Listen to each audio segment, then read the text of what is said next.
Guys, welcome to Pakistani real reaction. तो कैसे हैं आप सब? उम्मीद है आप सब बढ़िया होंगे, मजे में होंगे, खुश होंगे, आबाद होंगे। मेरा नाम है मुदस्सिर। नाम मुबश्शिर। सो गाइस, आज की वीडियो काफी ज्यादा कमाल की होने लगी है, बहुत ज्यादा ये वीडियो रिक्वेस्टेड भी है। सीधा वीडियो के टाइटल की तरफ आते हैं, जो कि है इसे कहते हैं भारतीय डिप्लोमेसी। 50 देशों में उथल पुथल मच गई। मतलब भारत की डिप्लोमेसी आप पूरी दुनिया में, मैं कहता हूँ इस टाइम सबसे बेस्ट किसी कंट्री की डिप्लोमेसी है, फॉरेन डिप्लोमेसी है, तो वो भारत की है, इसमें कोई शक नहीं है। 50 देशों में उथल पुथल मची हुई है। किस मामले में मची हुई है तो वीडियो देखेंगे तब हमें मतलब इसके बारे में इंफॉर्मेशन मिलेगी। इनसाइड नॉलेज का वीडियो है और भारत की भाई डिप्लोमेसी का मैं खुद बहुत बड़ा फैन हूँ। तो भाई जल्दी देखते हैं, ओरिजिनल वीडियो का लिंक मिल जाएगा आप लोगों को डिस्क्रिप्शन में। काउंट करते हैं 3, 2, 1 एंड स्टार्ट। दोस्तों, कल एक ऐसी खबर निकलकर सामने आई जिसने मिडिल ईस्ट देश या यूं कहें कि सभी मुस्लिम देशों की सालों पुरानी नीति को बड़ा झटका दिया है। और इन सबका मास्टरमाइंड और कोई नहीं बल्कि भारत है, क्योंकि एक नई ग्रुपिंग स्टार्ट हो चुकी है जिसको लेकर पहली बार चर्चा पिछले साल हुई थी। और उस ग्रुप को नाम दिया गया था क्वाड 2.0। अगले ही महीने इसकी पहली ऑफिशियल समिट होने जा रही है। यह ग्रुप इसलिए दुनिया के बाकी सभी ग्रुपों से ज्यादा खास बनता है क्योंकि भारत की वजह से पहली बार यूएई और इजराइल इस तरह के संगठन में एक साथ आ रहे हैं। हालात यह है कि इस ग्रुप को लेकर मुस्लिम देश साथ ही चाइना का मीडिया आईटी सेल भारत के खिलाफ माहौल खड़ा कर रहा है। नुपुर शर्मा के बयान पर जहां सभी मुस्लिम देश एक होकर भारत पर नाराजगी जाहिर कर रहे थे, उन सभी देशों को यूएई ने बड़ा झटका दिया है। ऐसा यूएई ने एक बार नहीं बल्कि कई बार किया है। जब ओआईसी की मीटिंग पाकिस्तान में हो रही थी तो अपने इन्वेस्टर उसने भारत भेज दिया था। कश्मीर में पहला इन्वेस्टमेंट भी यूएई द्वारा ही किया गया था। वहीं कल ही मैंने आपको ये खबर दी थी, यूएई के रास्ते भारतीय वीर जो गलत तरीके से भारत के दुश्मन देशों के पास जा रहा था, उसके री एक्सपोर्ट पर भी उसने बैन लगा दिया था भारत के हित के कारण। इसी तरह से भारत के ऐतिहासिक रिश्ते इजराइल के साथ भी है। साथ ही अमेरिका भारत का विश्वास जीतने की पूरी कोशिश में लगा हुआ है। किस तरह से भारत की जटिल कूटनीति ने यूएई और इजराइल को पास लाया, क्यों इस गल्फ क्वाड की इतनी चर्चा हो रही है, साथ ही इससे क्या फायदा होने वाला है, ऐसी तमाम बातें इस वीडियो में हम जानेंगे। लेकिन उससे पहले अगर आपने इनसाइट नॉलेज चैनल को सब्सक्राइब नहीं कर रखा तो चैनल को सब्सक्राइब कर बेल नोटिफिकेशन को अवश्य दबा लें, क्योंकि हम आपके लिए डिफेंस और वर्ल्ड अफेयर्स से जुड़ी ऐसी लेटेस्ट वीडियो डेली लेकर आते हैं। यूनाइटेड अरब अमीरात भारत के लिए कितना महत्वपूर्ण देश है, आप इस बात से अंदाजा लगा सकते हैं कि इस साल का पहला दौरा पीएम मोदी वहीं का कर रहे थे जनवरी में, लेकिन कोविड की वजह से वो टल गया था। पीएम मोदी सबसे ज्यादा जिस देश का दौरा किए हैं उनमें से एक यूएई भी है। 2014 में पीएम बनते ही उसी साल वो यूएई गए और अगले 5 साल में हमारे रिश्ते इतने अच्छे हो गए कि यूएई का सबसे बड़ा सिविलियन अवार्ड पीएम मोदी को दिया गया। इसके बाद इस साल फेब 2022 में सबसे बड़ा बायलैटरल ट्रेड पैक्ट भारत और यूएई के बीच साइन हुआ और पिछले महीने इस पर काम भी शुरू हो चुका है। दूसरी तरफ जहां इजराइल से मुस्लिम कंट्रीज दूर भागती हैं, वहीं भारत की बदौलत यूएई और इजराइल के बीच भी ट्रेड पैक्ट साइन हो जाता है। हालांकि इन दोनों देशों को साथ लाने का क्रेडिट अमेरिका को भी जाता है और इसमें पीएम मोदी के अलावा डोनाल्ड ट्रंप का भी अहम रोल था।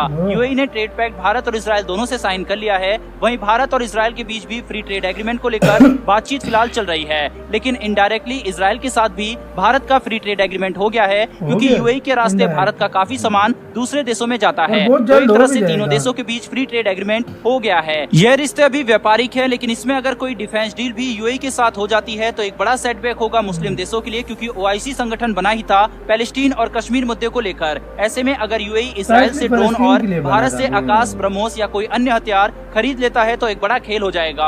अभी नहीं, लेकिन आगे चलकर आपको ये देखने को मिलेगा, क्योंकि यूएई अपने डिफेंस क्षमता को बढ़ाने में लगा हुआ है, जिसके तहत पिछले साल ही उसने फ्रांस से 83 राफेल की भी डील की थी। अब दोस्तों, यहाँ पर यह समझना जरूरी है कि क्वाड 2.0 से हासिल क्या होने वाला है, क्योंकि व्यापार तो बायलैटरल रिलेशन से भी चल सकता है। दरअसल जो पहला क्वाड है जापान, इंडिया, ऑस्ट्रेलिया, अमेरिका वाला, वो चीन को काउंटर करने के लिए था। लेकिन जो क्वाड 2.0 है वो गल्फ कंट्रीज को ध्यान में रखते हुए बनाया गया है। भारत ने इस समय दोनों तरफ अपने क्वाड बना लिए हैं। दोनों ही क्वाड में भारत के साथ अमेरिका है। इस क्वाड में जहाँ चीन का व्यापार घट रहा है तो वहीं क्वाड 2.0 में गल्फ कंट्रीज से चीन का रोल भी खत्म हो रहा है। हालांकि वहाँ पर पहले ही इतना रोल उसका नहीं है। दूसरी तरफ भारत को G7 की होने वाली मीटिंग में बुलाया जा रहा है, तो वहीं ब्रिक्स सम्मेलन में चीन मोदी जी को बुलाने का प्रयत्न कर रहे हैं। इन सबसे अलग जो बड़ा खेल चल रहा है वो भारत और रूस के बीच चल रहा है, जो सैंक्शन के बावजूद ऑयल पे ऑयल खरीद रहा है और रूस भारत का दूसरा सबसे बड़ा तेल एक्सपोर्टर देश बन गया है ना। ये कमाल की कूटनीति। लेकिन इसके बावजूद कुछ लोगों के कमेंट्स ऐसे आते हैं कि मानो भारत के रिश्ते न जाने कितने खराब चल रहे हैं और भारत की कितनी वीक पॉलिसी है, और ये उन्हीं लोगों को जवाब है।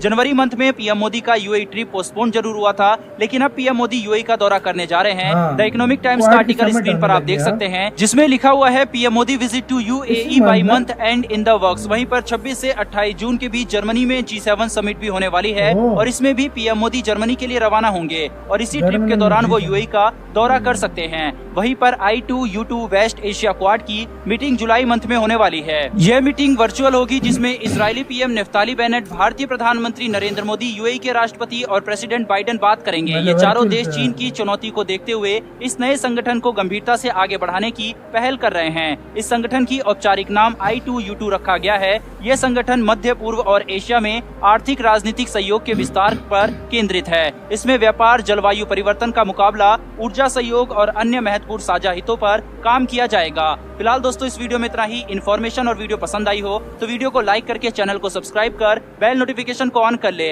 जिससे इसी के साथ हुई गाइस ये वीडियो खत्म। यार इस जगह पे आपको आके पता लगता है और भी देश शामिल कर सकता था क्वाड 2 में। चलो क्वाड 1 तो मतलब अमेरिका ने चाइना के एक किस्म से दुश्मन देशों को शामिल किया था, लेकिन क्वाड 2 में मतलब अमेरिका सिर्फ गल्फ के कर सकता था, लेकिन उधर भी अमेरिका ने बेहतर समझा कि भारत को साथ रखा जाए। और भाई देखा जाए भारत की डिप्लोमेसी इस टाइम हर जगह पे चल रही है यार, मतलब यूरोप में चल रही है, गल्फ में चल रही है, मिडिल ईस्ट में चल रही है, नॉर्थ ईस्ट एशिया में चल रही है, अफ्रीका में चल रही है, नॉर्थ अमेरिका में चल रही है, भाई हर जगह चल रही है यार। इंडिया की एक बात बहुत अच्छी लगती है, इंडिया फालतू में किसी के पंगों में टांग नहीं अड़ाता। हाँ, ये बात मुझे पसंद ये है। उसके रिलेशन इतने अच्छे होते हैं ना सबसे बना के दूसरे कंट्रीज के साथ कि वो कुछ भी इंडिया बोले वो मान लेते हैं, वो सम्मान देते हैं इंडिया को। इस मामले में देखो अब UAE है, देखो मैं इसका जो अभी बादशाह बना, रूल्स है, नहीं प्रेसिडेंट है अभी,